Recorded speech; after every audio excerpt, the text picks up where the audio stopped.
House Info. Après la mort de Maman Blanche, la femme du pasteur Marcelo Tunasi, beaucoup de commentaires jaillissent sur les réseaux sociaux. Selon ces dits des réseaux sociaux, le pasteur Marcelo aurait été coupable de la mort de sa propre femme. Suivons quelques vidéos recueillies à ce propos. Depuis l'annonce de son décès, les circonstances entourant la mort de Maman Blanche Candolo suscitent de vives interrogations et de profondes inquiétudes.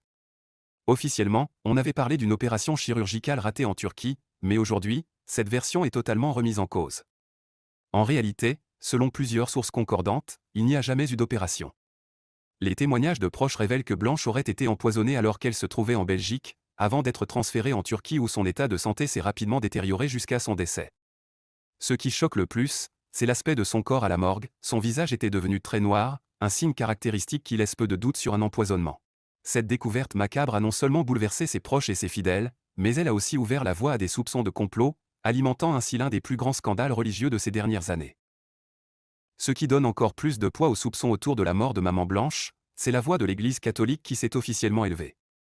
En effet, un prêtre catholique, respecté pour son intégrité et sa neutralité, a pris la parole pour confirmer publiquement que Blanche Candolo n'est pas décédée des suites d'une opération, comme cela avait été annoncé, mais qu'elle a bel et bien été empoisonnée.